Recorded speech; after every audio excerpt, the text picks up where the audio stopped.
네, 여러분 안녕하십니까? 8월 21일 수요일 아침입니다. 출발 딜사이트 시작합니다. 박명석입니다. 자, 간밤 뉴욕 증시 아무래도 9일 연속 상승까지는 조금 힘이 붙였나 봅니다. 8일 연속 올랐기 때문에 뭐 하루 정도 충분히 쉬어갈 수 있겠죠. 그런데 그 쉬어가는 과정에서 얼마나 큰 하락폭이 나타났느냐 혹은 어느 정도의 조정이 나왔느냐 이 부분들이 굉장히 중요한 부분일 텐데요.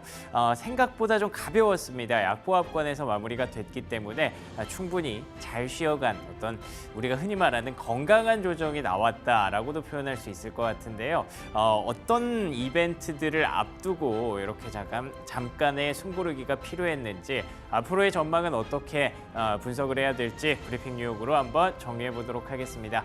자, 일단 간밤 뉴욕 증시 마감 상황부터 정리해 보겠습니다. 3대 지수 말씀드렸던 것처럼 현재 약보합권으로 마무리가 됐습니다. 다우가 0.15%, 나스닥 0.35%, 그리고 S&P 500 0.2% 정도의 하락이었고요. 앞서 말씀드린 것처럼 뭐 이 정도의 조정이면 8거래일 연속 상승한 이상 9거래일째 이 정도는 좀 쉬어갈 수 있었구나라고 볼 수가 있겠죠.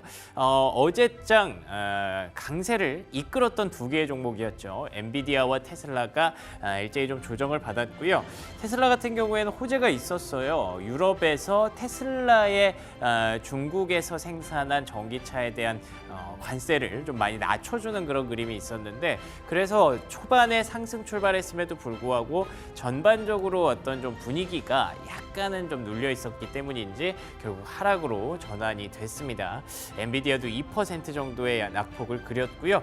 그나마 일라이릴리 강세 흐름 이어갔습니다. 3% 넘게 상승하는 가운데 최근에 시장의 어떤 큰 그림을 봤을 때 경기 둔화에 대한 우려가 있지만 그걸 금리 인하가 좀 씻어줄 수 있다라는 기대감도 있잖아요.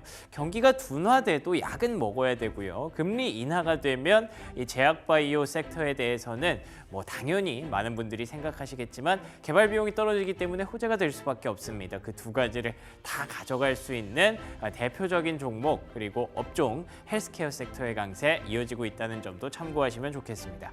자, 그러면 오늘 장의 체크포인트 세 가지 한번 정리해 보려고 하는데요. 사실 오늘은 좀 고요했던 하루였기 때문에 뭐 체크포인트가 시장에 큰 영향을 줬다기보다는 앞으로의 흐름을 한번 점쳐보는 그림이라고 생각해 주시면 좋을 것 같습니다.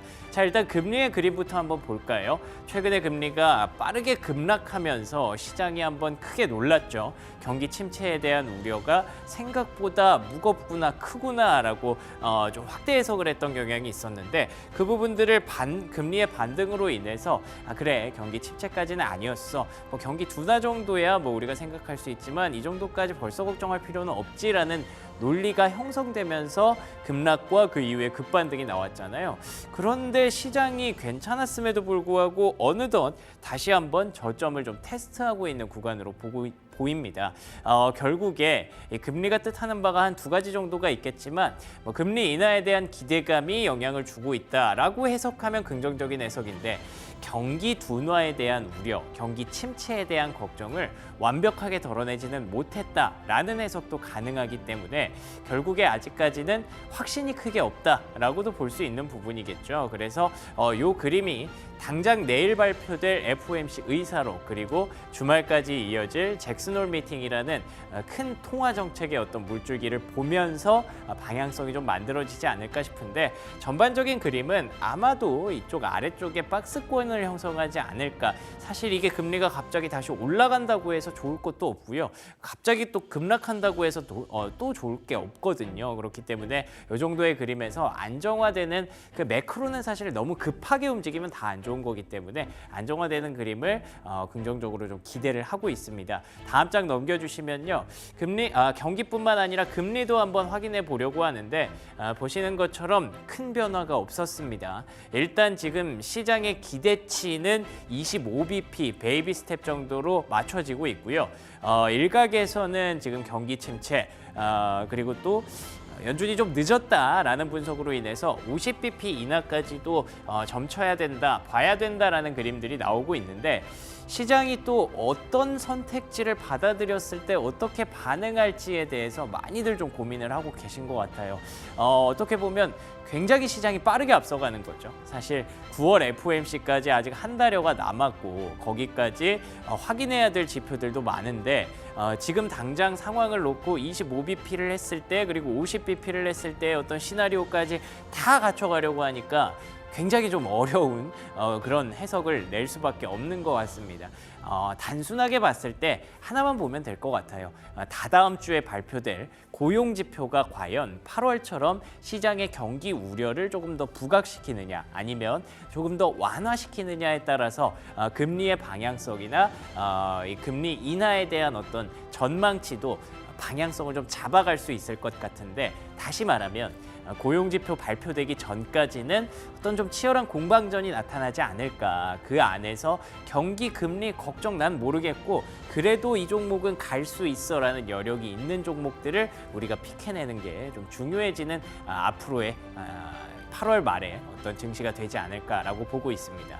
자, 그러면 두 번째 체크 포인트, 결국에는 금리 인하를 하게 되면 시장이 정말 웃어줄까? 좋을까에 대한 고민까지도 지금은 시장이 또 걱정을 하고 있더라고요. 그래서 이거 보니까 의외로 그렇지 않을 수도 있다라는 판단들이 시장의 어떤 종합적인 데이터를 통해서 확인이 되고 있습니다. 이게 금리 인하를 했던 여러 가지 날짜들을 종합한 건데요. 보시는 것처럼 80년대, 90년대의 금리 인하는 모두 S&P 500에 호재로 작용을 했습니다. 그런데 2001년도 그리고 2007년도의 흐름을 봤을 때는 오히려 S&P 500이 6개월 이후 그리고 12개월 이후 모두 큰 폭의 좀 하락이 나왔었거든요.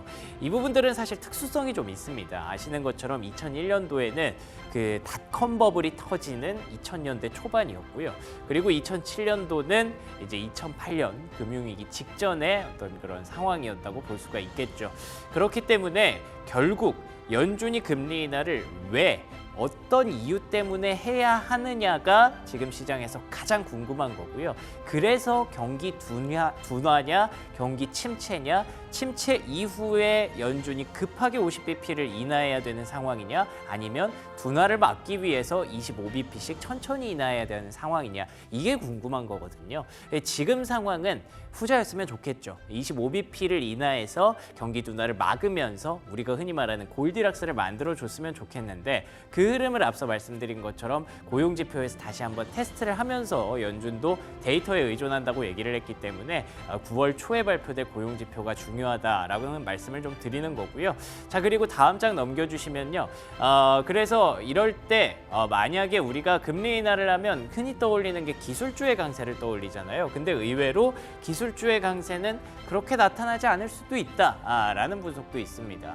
이게 선반영의 마법이라고도 우리가 얘기를 하잖아요. 미리 우리가 어느 정도 인식하고 이해하고 있는 부분들이 있기 때문에 그래, 금리 인하되면 시장은 좀 긍정적으로 해석을 하겠지, 뭐 이익률도 좀 올라갈 수 있겠지, 기술주나 뭐 바이오나 이쪽에서 그 개발비가 낮아지겠지, 조달 비용이 낮아지겠지, 이런 것들을 다 알고 있기 때문에 의외로 인하하고 나서는 저기 보시면 유틸리티 그리고 필수 소비재, 헬스케어 이런 쪽에 강세가 돋보였다라는 부분들도 있습니다. 이것도 물론 그때그때 상황에 따라서 좀 다르기는 하겠지만 어쨌든 통화정책의 큰 방향, 줄기가 바뀌는 거잖아요.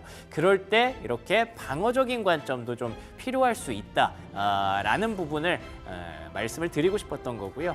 다시 정리해서 말씀드리면 금리 인하에 대한 기대만 갖고 금리 인하 수혜주만 다 모아놓는 포트폴리오는 의외로 내가 예상했던 만큼의 수익을 가져다 주지 않을 수 있다라는 점에서 좀 멘탈을 좀 잘 잡아가야겠죠. 주식시장이 가장 중요한 게 저는 멘탈이라고 생각하거든요. 그렇기 때문에 포트폴리오 정리도 잘 어느 정도는 배분을 해두시는 전략이 필요할 수 있다는 거 미리 좀 말씀을 드리고 싶네요. 자, 세 번째 체크 포인트 하나 더 보도록 하죠. 이번 주에 초반을 수놓는 어떤 일정, 후반을 수놓는 일정이 잭슨홀 미팅이라면 초반에는 이제 정치 이벤트, 요게 좀 중요하게 이어지고 있습니다. 보시는 것처럼 어느덧 이 푸른 물결, 미국의 푸른 물결은 민주당이죠. We love Joe라고 돼 있는 거거든요. 뭐 부침은 좀 있었고 이런저런 스토리들은 있었지만 결과론적으로 보면 사실 4년만 대통령 임기를 하고 나 여기서 그만할게 하는 거는 정말 쉽지 않은 일이거든요. 어쨌든 바이든 대통령이 좀 아름답게 물러나는 그런 그림이 되고 있고요.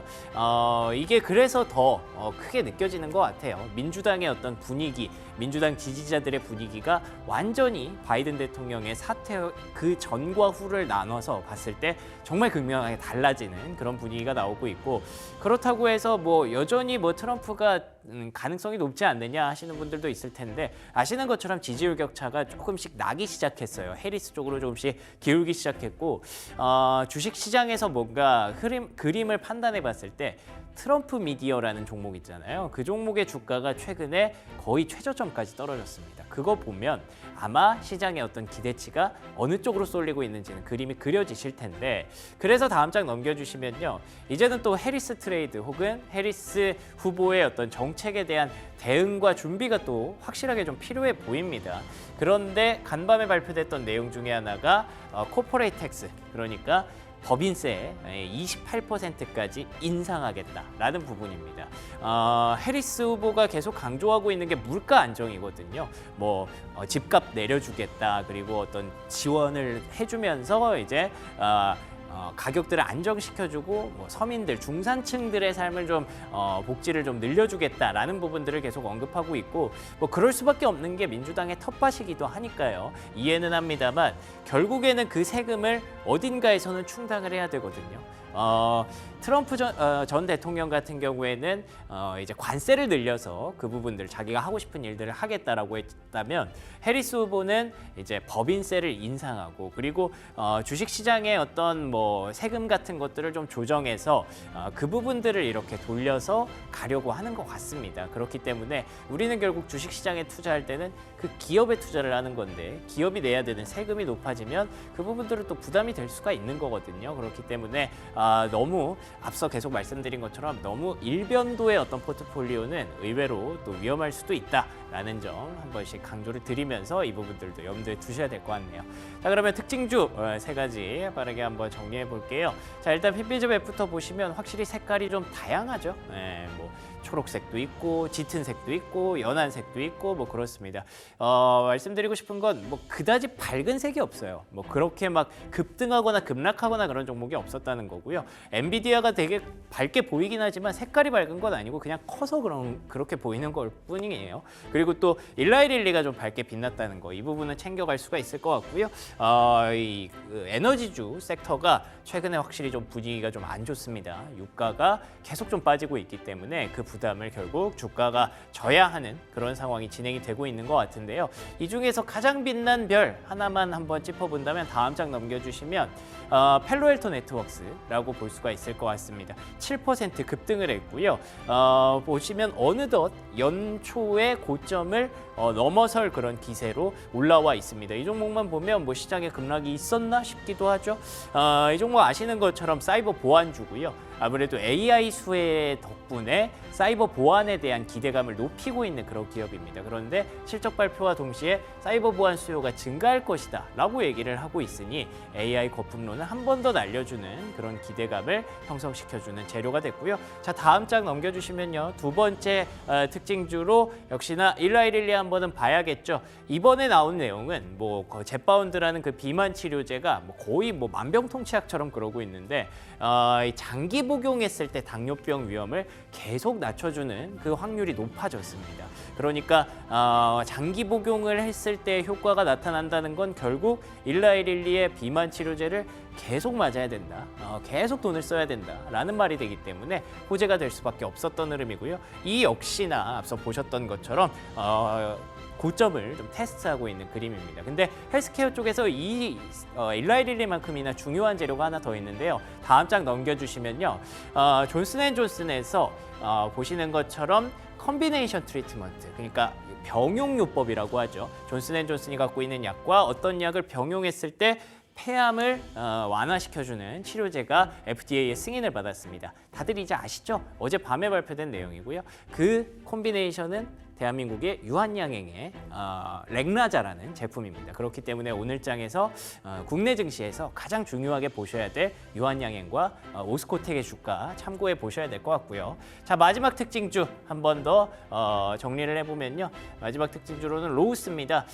이제 주택 개보수 장비를 파는 업체인데 이번에 수요가 좀 떨어질 것이다라고 전망을 하면서 주가가 좀 하락을 했습니다. 근데 애매한 거는 또 주가가 또 잘 지켜요. 네, 계속해서 소비주들의 그 가이던스가 계속 떨어지고 있는데 제 기억으로는 월마트 빼고는 대부분의 가이던스가 조정이 됐거든요. 그런데도 불구하고 주가가 잘 버티고 있다는 것도 특징 중에 하나라고 볼 수가 있겠고 결국 경기 둔화냐 침체냐에 대해서는 앞으로도 좀 끊이지 않는 논란이 될 것 같다는 생각이 듭니다. 자, 여기까지 브리핑 뉴욕이었고요. 조은준 캐스터와 시황 브리핑 이어갑니다. 네, 간밤 글로벌 시장 살펴보도록 하겠습니다. 원달러 환율은 전 거래일의 급락 이후에 다시금 2.5원 내린 1,331원의 거래 마쳤습니다. 이렇게 내림세 계속해서 이어가고 있는데요. 장중에 여러 차례 등락을 거듭하다가 야간 거래에서는 1,330원을 이탈하면서 1,325원까지 저점을 형성했습니다. 하지만 최근에 낙폭이 워낙 컸기 때문에 이 하락세에는 제한이 걸린 모습이었는데요. 이번 주에 있을 잭슨 홀 미팅과 미국 민주당 전당대회를 앞두고 미국 달러화 약세가 계속해서 지속되는 모습과 함께 원달러 환율도 내려가고 있습니다. 이어서 국채금리 보시면요. 채권 시장에서의 움직임을 이끌 만한 재료는 크게 없는 가운데 금리는 계속해서 하락하고 있습니다. 연준 의장의 연설을 앞두고 채권에 매입하는 모습 나타나고 있는데요. 이 금리 인하의 기대감, 이 어느 정도 경기 침체가 완화되면서 9월에 빅컷에 대한 기대감은 많이 약해진 모습이지만 연말까지 남은 FOMC의 3번의 회의 중에서 적어도 한 번은 빅컷이 나올 것이다라는 기대감이 강한 모습입니다. 금리 인하의 기대감 미리 반영되고 있는 모습이고요. 국제 유가도 함께 보시면요. 계속해서 하락하고 있습니다. 73달러 초반에 거래되고 있는데요. 중동의 휴전 협상에 있어서 진전이 있는 모습과 함께 유가가 하락하고 있고요. 여기에 일단 아시아 수요 감소가 이 원유 시장의 부담으로 작용하고 있어서 이렇게 2주 만에 최저치를 기록했습니다. 이어서 금속 선물 살펴보시겠습니다. 원자재 중에서도 금과 은의 강세가 계속해서 두드러지고 있는 모습입니다. 올해 들어서만 금값과 은값 모두 20% 넘게 상승했는데요. 이 국제 금값 치솟으면서 금괴 한 개당의 가격이 사상 처음으로 100만 달러, 우리 돈 13억 원을 넘겨섰습니다. 이러한 추세라면 내년에는 3천 달러까지 올라갈 수 있다라는 전망도 나오고 있습니다. 이 점도 함께 체크해 보시면서 이어서 프리미엄 미국 주식 시작하겠습니다.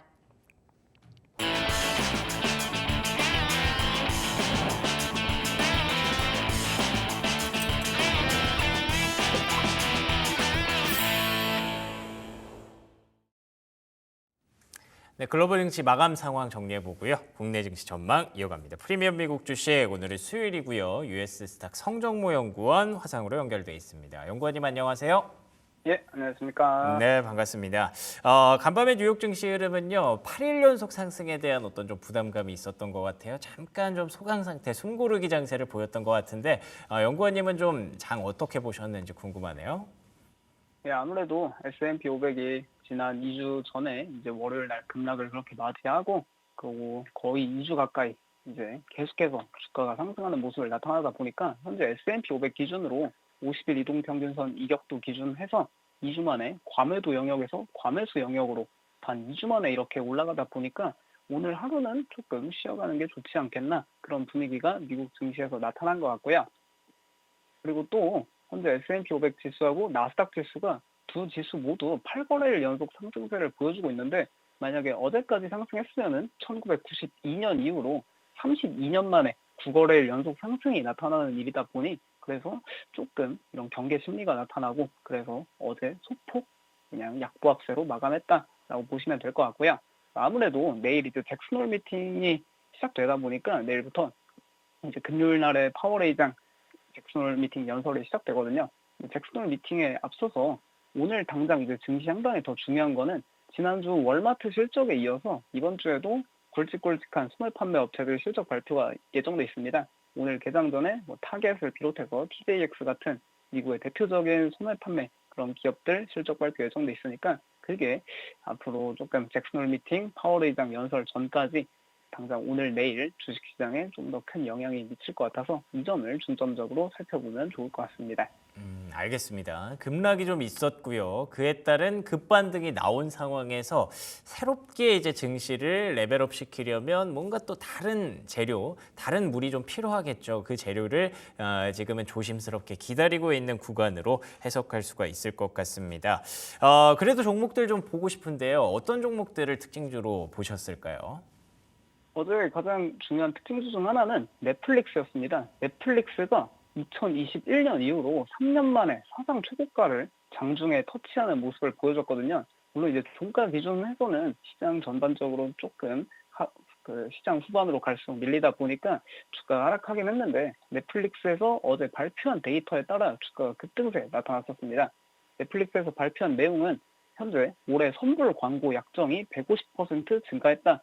그러니까 넷플릭스가 현재 광고 요금제를 강화하고 있는데 이 광고 관련한 수요가 엄청 넘치고 있다는 걸 확인해 줬고, 특히 올 하반기에 이제 국내에서도 많은 인기를 끌 예정에 있는 오징어 게임 2나 최근 인기를 끌고 있는 웬즈데이 같은 인기 시리즈하고, 또 올 연말부터는 넷플릭스에서 이제 라이브 스포츠 이벤트에 많은 투자를 진행하고 있습니다. 그래서 당장 내년 1월부터 레슬링 WWE RAW 프로그램이랑 올해 크리스마스부터는 매년 크리스마스 당일에 이제 미국의 NFL 경기를 넷플릭스에서 라이브 스트리밍을 한다고 하니까, 이런 라이브 스포츠 스트리밍 시장에서는 또 이 스포츠 경기가 중간중간 쉬는 시간마다 또 광고 수요가 크지 않습니까? 그래서 이런 라이브 스포츠 관련해서 광고주들의 광고 수요가 계속해서 넘치고 있는 상황이다. 그런 데이터를 발표해 줬고요. 결국에 넷플릭스의 미래 핵심 먹거리가 광고 요금제다 보니까 이게 신규 구독자의 지난 실적 발표 당시 신규 구독자의 45%가 광고 요금으로 가입하고 있다. 그런 이야기를 하다 보니 결국에는 이렇게 광고가 잘 되고 있다. 그런 데이터 나올수록 넷플릭스의 긍정적이라 볼 수 있겠고요. 그리고 넷플릭스가 결국 이제 광고 수익이 하반기에 더 성장할 것으로 기대되는 요소는 이런 라이브 스포츠, 라이브 이벤트 스트리밍, 라이브 스트리밍이 점점 발전할수록 그 라이브 방송 중간중간에 들어가는 광고, 그게 상당히 성장이 기대되는 상황이거든요. 당장 다음 달 9월 초에만 해도 이제 핫도그 많이 먹기 대회, 국내에선 좀 생소하지만 이런 대회를 이제 넷플릭스에서 라이브 스트리밍을 한다고 하고, 또 11월에는 마이크 타이슨이랑 제이크 폴, 과거 최고의 복서하고 현직 최고의 복서 둘이 이제 한판 붙는 경기가 있고, 또 크리스마스에는 NFL 생중계, 또 내년 1월에는 WWE 레슬링 생중계가 시작되다 보니 이런 라이브 스포츠 과정에서 많은 광고 수익 성장이 기대되고 있는 상황입니다. 그래서 넷플릭스 측에서도 이런 라이브 이벤트에 좀 더 초점을 맞추기 위해 현재 TV 앱 홈페이지 개편을 약 10년 만에 이렇게 진행 중인 모습에 있고요. 결국에 하반기로 갈수록 넷플릭스 광고 그리고 라이브 스포츠 이벤트 관련해서 점점 더 많은 기대감이 나타나다 보니 3년 만에 사상 최고가 이렇게 주가 경신했다 보면 될 것 같습니다. 좋습니다. 넷플릭스 소리 없이 강하죠. 장중에 신고가를 또 만들어내는 흐름이 있었고, 확실히 OTT 업계에 고민이 많은데 라이브 하기 시작하면 가입자 또 늘어날 수 있거든요. 이 부분들을 넷플릭스가 집중하고 있는 모습을 시장이 또 인정해 주는 것 같습니다. 그리고 일라이릴리 한번 또 봐주신다고 들었는데 간밤에 3% 넘게 상승했습니다. 예, 일라이릴리도 어제 결국 종가 기준으로는 3% 가까이 상승했지만 장중에는 또 사상 최고가를 한번 경신하는 모습을 보여줬습니다. 어제 전반적으로 시장이 밀리긴 했지만 이렇게 장중에 사상 최고가를 새롭게 경신하는 기업들이 꽤 많이 등장했는데, 일라이릴리가 사상 최고가를 어제 경신했던 그런 주요 배경에는 새롭게 내놓은 임상 3상 데이터가 상당히 긍정적인 결과가 나왔습니다. 일라이릴리의 마운자로, 젯바운드 이 두 비만 치료제에 후보 물질로 사용되고 있는 티르제파타이드가 3년 동안 임상 3상을 진행해 보니 당뇨병 전 단계, 비만 또는 과체중 성인에서 2형 당뇨병 발병 위험이 94% 감소했다. 이런 데이터가 나오면서 그러면 이제 비만 치료제 시장 외에도 이게 원래는 당뇨병으로 시작했지만 현재 초점이 비만 치료제로 가 있는 상황인데, 이 당뇨병에서도 더 파괴적 효능을 보일 수 있겠다. 이런 기대감이 생기고 있는 상황이고, 그리고 일라이릴리의 티르제파타이드 후보 물질이 현재 당뇨병 발병 위험 감소 외에도 수면무호흡증 치료, 심혈관 질환 관련 치료, 그리고 또 파킨슨병, 그런 알츠하이머 관련해서도 이게 조금 개선될 수 있는 그런 임상 테스트를 하고 있다 보니 이게 티르제파타이드가 점점 더 많은 적응증 확대를 통해 더 많은 환자들에게 이제 다양한 방식으로 뭐 보험 적용 가능성도 높아지고 그런 긍정적 데이터가 계속 나오고 있는 상황입니다. 그리고 일라이릴리는 또 이제 호재가 몇 가지 존재하고 있는데 이번에 이렇게 임상 3상 당뇨병 관련해서 데이터 나왔고 결국에 일라이릴리의 또 더 중요한 거는 당장 다다음 달 이제 11월에 나오는 임상 3상 데이터인 노보노디스크의 위고비 오젬픽의 후보 물질 세마글루타이드하고 일라이릴리의 이 티르제파타이드 이 둘이 1대1로 직접 비교를 하는 임상 3상이 현재 진행 중에 있습니다. 곧 임상 데이터가 공개되다 보니까 이 데이터가 공개되면은 결국 일라이릴리인지 노보노디스크인지 비만 치료제 시장의 승자가 단기적으로는 조금 가려지지 않을까 싶고요. 또 일라이릴리에서 뭐 이렇게 긍정적인 임상 데이터도 나오고 있는데 또 이제 내년 초에는 경구용 비만 치료제 시장에 진출하며 시장을 좀 더 앞서 나가려는 모습을 보여주고 있습니다. 현재 경구용 비만 치료제 시장에서 일라이릴리가 임상 3상 진행하고 있으면서 가장 먼저 앞서 나가는 모습 보여주고 있다 보니 내년 초에도 이런 데이터 한번 체크해보면 좋을 것 같고요. 네. 좋습니다. 일라이릴리의 어떤 주가의 흐름과 호재 재료들 많이 정리해 주셨는데요. 자막으로 조금 일찍 나갔습니다만 일라이릴리가 올라가면 피해를 받는 기업들이 있다고 하더라고요. 어떤 기업인가요? 예, 일라이릴리가 어제 이렇게 당뇨병 관련해서 긍정적 데이터를 발표하다 보니까 결국 당뇨 위험이 떨어진다. 그거는 즉슨 이제 당뇨병 환자가 줄어들 가능성이 꽤 높아지고 있습니다. 시장에서. 그걸 이제 가격에 측정하기 시작했는데 결국에 이제 당뇨병 환자들이 주로 사용하는 연속 혈당 측정기나 또 인슐린 자동 펌프 주입기 그런 걸 만드는 업체들이 현재 그러면 일라이릴리의 이 티르제파타이드가 당뇨병에 그렇게 파괴적 효능을 보인다면은 앞으로 이 제품들 수요가 줄어드는 거 아니냐 그런 게 주식시장에서 빠르게 반영되면서 현재 대표적인 연속 혈당 측정기기 제조업체인 덱스컴이 지난 실적 발표 당시에도 주가가 마이너스 40% 가까이 급락을 했었는데 어제도 관련 임상 데이터 나오니까 마이너스 6%대 주가 하락하는 모습 보여줬고요. 그리고 또 인슐린 자동 펌프 주입기 만드는 인슐린 이 기업도 어제 마이너스 6.8% 주가 급락하는 모습 보여주면서 이게 일라이릴리나 노보노디스크의 비만 치료제가 점점 더 긍정적인 데이터가 나오면 나올수록 이렇게 피해를 보는 기업들이 있다. 이런 것들을 좀 선별해서 의료 장비 기업들 투자하면 좋을 것 같습니다. 좋습니다. 일라이릴리와 피해 기업들까지 정리를 해봤는데요. 당뇨병이 정말 이제 계속 줄어들면 뭐 좋은 거겠지만 관련해서 피해를 보는 기업들도 있을 것 같긴 하네요. 자, 그러면 오늘의 미친 주식 한번 확인해 보도록 하겠습니다. 오늘의 픽 미친 주식은 어떤 종목일까요? 오늘 소개해드리는 기업은 이게 진짜 어떻게 보면은 친숙한 기업이면서 최근 국내에서도 꽤 점점 많이 보이고 있는 그리고 특히 이번 여름에 점점 많이 보이고 뭐 가을 겨울에도 유행을 주도하기 시작한 대표적인 샌들 브랜드 버켄스탁입니다. 최근 국내 ABC마트 같은 신발 복합 매장에 가보면 이 버켄스탁 스타일의 제품들이 올해 들어 꽤 많이 보이고 있는데 아무래도 버켄스탁이 구글 트렌드에서 볼 수 있듯이 전 세계적으로 현재 사상 최고 수준의 인기를 끌고 있다 보니까 그런 ABC마트 같은 소매 업체들에서도 발빠르게 이런 버켄스탁 같은 스타일의 제품들을 많이 들여놓는 게 아닌가 싶고 그리고 버켄스탁을 보면 현재 미국 주식시장에서 신발 기업 중에 또 주가가 많이 오른 데커스 아웃도어에서 갖고 있는 이 어그가 좀 떠오르고 있습니다. 어그도 지난 2020년부터 다시 유행을 하면서 20년 만에 돌아온 어그 이런 식으로 어그 브랜드가 부활을 했는데 어그도 그 당시에 과거 인기 있던 모델이 아니라 어그 타스만, 타즈 같은 슬리퍼 스타일의 새로운 어그 모델이 인기를 주도하며 이 브랜드가 부활했거든요. 버켄스탁 역시 과거 어그처럼 어그도 물론 현재 진행형으로 인기가 있지만 어그처럼 과거에는 버켄스탁이 전통적 샌들 스타일의 애리조나라는 모델이 인기가 많았는데 최근에는 전통 샌들 스타일에서 좀 벗어난 앞에가 막혀있는 그런 슬리퍼 클로그 스타일의 버켄스탁 보스턴 모델이 브랜드 인기를 주도하고 있다 보니 이게 버켄스탁이 이제 넥스트 어그가 되는 거 아니냐 이런 기대감이 꽤 커지고 있는 상황입니다. 실제로 버켄스탁 보스턴 모델 인기는 구글 트렌드에서 최근 몇 년 사이 꾸준히 증가하고 있는 게 확인되고 있고요. 특히 뭐 최근에 국내에서도 약간 패션에 관심 있는 분들이 이런 신발 많이 신는 걸로 이제 확인되고 있습니다.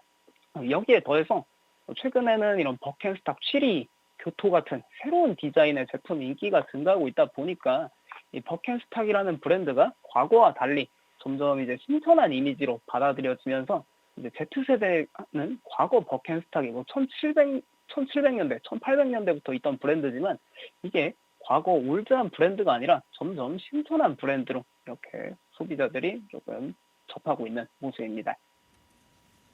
좋습니다. 버켄스탁 오랜만이네요. 저도 많이 신었던 기억이 있는데 이렇게 새로운 모델들이 많이 등장한 줄은 몰랐습니다. 덕분에 좋은 꿀 정보 알아가는 버켄스탁의 신제품이었네요. 자, 그러면 매매 전략 한번 정리해 볼 수 있을까요? 버켄스탁의 일단 매매 전략 중 하나는 버켄스탁이 현재 인기가 워낙 많다 보니까 계속해서 가격을 올리고 있는 상황입니다. 그러니까 결국 수요 공급 논리에 따라 수요는 많은데 공급이 부족한 상황이라 이 가격대가 비싼 제품이 점점 많이 팔리고 가격을 계속 인상하더라도 소비자들이 많이 이거를 그냥 수용한다 하더라고요.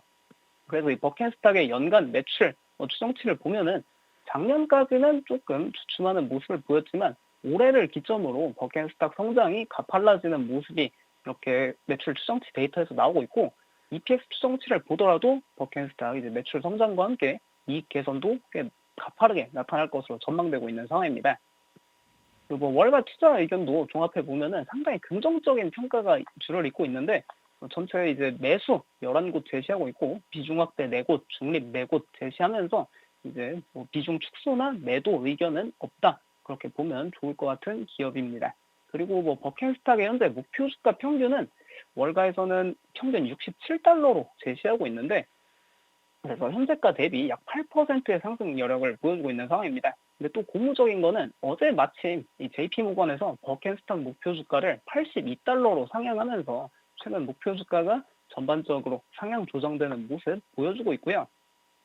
그리고 결국 버켄스탁이 이렇게 공급은 부족하고 수요는 넘치는 상황이다 보니까 신규 공장 건설 확대를 이제 본격적으로 상장사가 된 이래 본격적인 진행을 하고 있습니다. 버켄스탁이 이제 작년에 이런 공장 건설 투자를 늘리기 위해 작년에 IPO를 진행한 기업인데 그리고 이제 버켄스탁 측에서는 성장 가속화를 위해 향후 3년 동안 생산량을 2배 늘릴 것이다. 그런 이야기하고 있고 그리고 버켄스탁이 독일 브랜드다 보니까 원래 독일에서만 제품을 생산했는데 처음으로 독일을 벗어나서 이제 포르투갈에도 공장을 건설하겠다.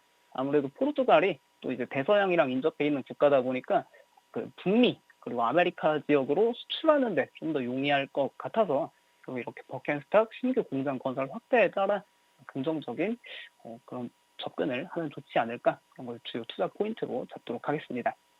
좋습니다. 버켄스탁이 현재가가 62달러 수준에 움직이고 있는데요. 월가의 목표 주가 평균은 67달러 그리고 아까 말씀해 주신 대로 JP모건에서 80달러 이상의 목표가를 내기도 했기 때문에 버켄스탁 제가 기억하기로는 이제 여름에 많이 신는 신발인데 이 여름이 지나가고 있는 과정에서 가을 겨울에도 계속 어필이 좀 될 수 있을지 굉장히 좀 개인적으로도 궁금해지네요. 오늘의 미친 주식은 버켄스탁 앞으로 잘 지켜보도록 하겠습니다. 여기까지 유에스탁 성정모 연구원과 얘기 나눠봤습니다. 오늘 좋은 말씀 고맙습니다. 네, 감사합니다. 네, 그럼 이어서 국내 증시 전망으로 넘어가도록 하죠. 브리핑 서울 최인 앵커와 함께 하시죠. 네, 어느새 한 주의 중간 수요일에 서 있습니다. 간밤에 뉴욕 증시가 한 템포 쉬어가는 분위기가 역력했습니다. 어느 정도 달려졌던 터라 이제 잭슨홀 미팅 큰 이벤트를 앞두고 관망 심리가 자극했던 것으로 보여지는데요. 이달 초 정말 공포로 시작해서 그 환희의 중심에 서 있는 미국 증시 그리고 국내 증시입니다. 국내 증시도 빨간불을 계속해서 켜주고 있는데 어제 같은 경우 코스피 코스닥 일제히 다 올랐습니다. 코스피가 1% 가까운 상승 2696포인트, 개장 직후에 2700도 찍었다가 안착에 성공은 못했습니다. 장중에 다시 한번 탈환하나 싶었지만 어제 2700을 기준으로 엎치락뒤치락 흐름이 이어졌었고요. 코스닥의 탄력도가 좀 더 좋았죠. 787포인트까지 올라간 채 마무리가 됐습니다. 자, 다음 보실게요. 코스피 일중의 흐름 볼게요. 코스피 어제 계속해서 좀 견조한 상승을 보여줬었는데 자, 지금 파란불 켜져 있죠. 빨간불로 해석을 해보셔야 되겠습니다.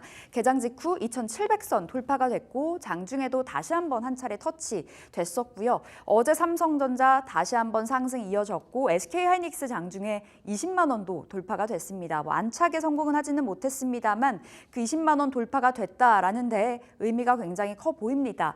어제 반도체 전반적으로 온기가 퍼졌었고요. HBM뿐만 아니라 CXL, 뉴로모픽, 온 디바이스 AI 전반적으로 확장세가 돋보였던 반도체였습니다. 간밤에 뉴욕 증시 안에서 반도체가 오늘은 쉬었기 때문에 국내 증시도 좀 쉬었다 갈까요? 그렇다면 또 한 번의 기회가 될 수 있을지도 잠시 후에 체크 도와드리도록 하겠습니다. 자, 코스닥의 일중도 보도록 하겠습니다. 어제 시장의 주인공은 단연 2차 전지가 아니었을까 싶은데요. 양극재 관련해서 에코프로 그룹주들은 쉬어갔습니다. 원체 이제 캐즘이라는 그 본질적인 문제가 해결이 되지 못하면서 2차 전지단의 부침은 이어지고 있지만 그 전기차 화재로 인해서 관련주들은 날아다닙니다.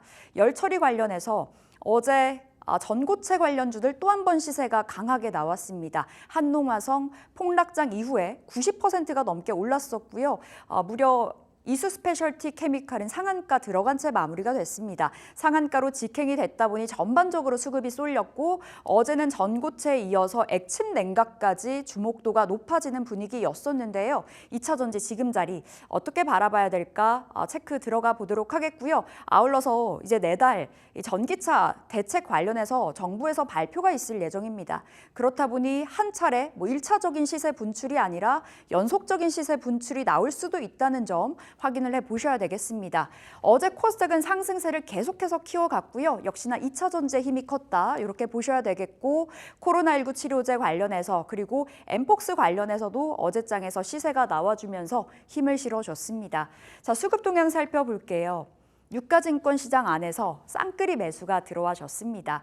환율의 급락 속에서도 외국인들의 이탈이 어제장에선 참 부담이었었는데요. 다시금 컴백이 되어줬습니다. 3천억 원 가까운 순매수, 전기전자 중심으로 유가증권 시장에서는 집중이 됐었고요. 기관도 매수로 가닥을 잡아줬네요. 자, 코스닥 또한 그 흐름 함께했습니다. 메이저 주체들의 사자가 들어와줬고요. 외국인들 1,000억 원, 기관 150억 원의 순매수, 선물시장에서도 외국인들 3거래일 연속 담아가면서 그 매수 규모를, 매수 강도를 확대해 나갔다는 점 의미가 있어 보였습니다. 자, 외국인 기관 어떠한 종목 담아갔을지 조은준 캐스터와 함께하겠습니다.